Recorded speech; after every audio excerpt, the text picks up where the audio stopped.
بسم اللہ الرحمن الرحیم۔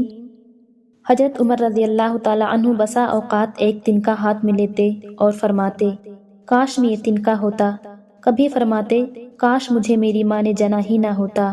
ایک مرتبہ کسی کام میں مشغول تھے، ایک شخص آیا اور کہنے لگا کہ فلاں شخص نے مجھ پر ظلم کیا ہے، آپ چل کر مجھے بدلہ دلوا دیجیے۔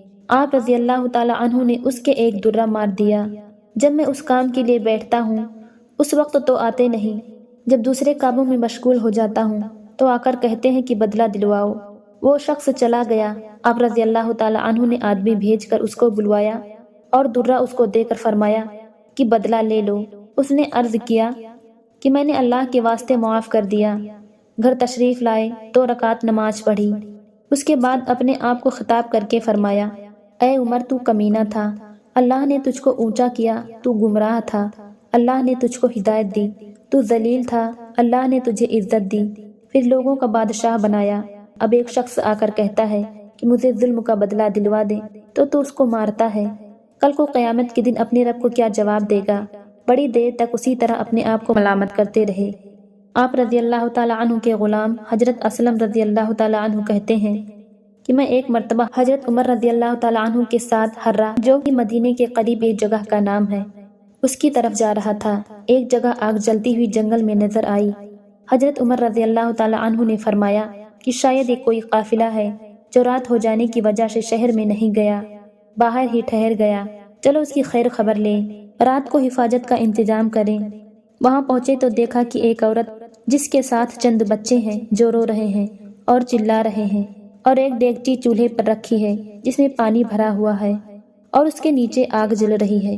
انہوں نے سلام کیا اور قریب آنے کی اجازت لے کر اس کے پاس گئے اور پوچھا کہ یہ بچے کیوں رو رہے ہیں؟ عورت نے کہا کہ بھوک سے لاچار ہو کر رو رہے ہیں۔ حضرت عمر رضی اللہ تعالیٰ عنہ نے فرمایا کس دیگچی میں کیا ہے؟ عورت نے کہا کہ پانی بھر کر بہلانے کے واسطے آگ پر رکھ دیا ہے کہ ذرا ان کو تسلی ہو جائے اور سو جائیں۔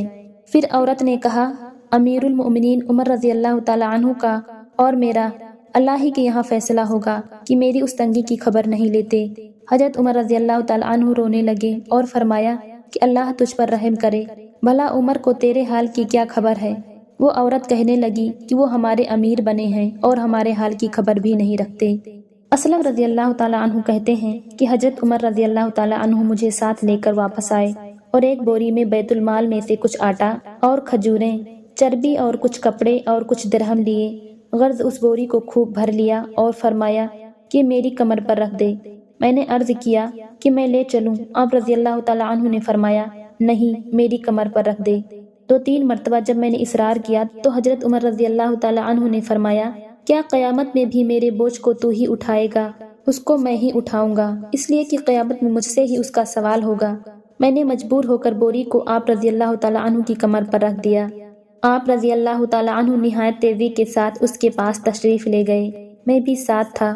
وہاں پہنچ کر اس دیگچی میں آٹا، کچھ چربی اور کھجوریں ڈالی اور اس کو چلانا شروع کیا اور چولہے میں خود ہی پھونک مارنا شروع کیا۔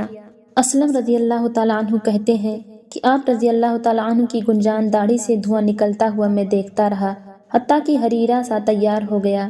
اس کے بعد آپ رضی اللہ تعالیٰ عنہ نے اپنے دستے مبارک سے نکال کر ان کو کھلایا۔ وہ سیر ہو کر خوب ہنسی کھیل میں مشغول ہو گئے اور جو بچا تھا وہ دوسرے وقت کے واسطے ان کے حوالے کر دیا۔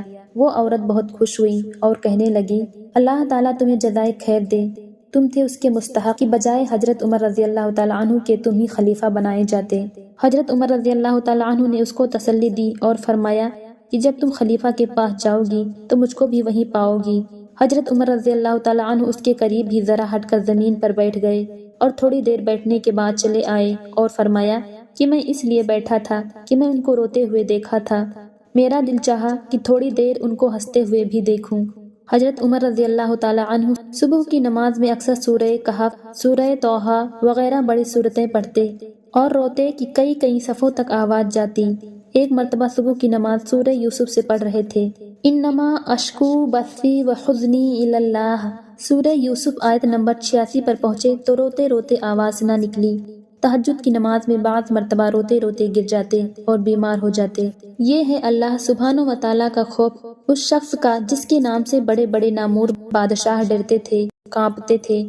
آج بھی 1350 برس کے زمانہ تک ان کا دبدبہ مانا ہوا ہے۔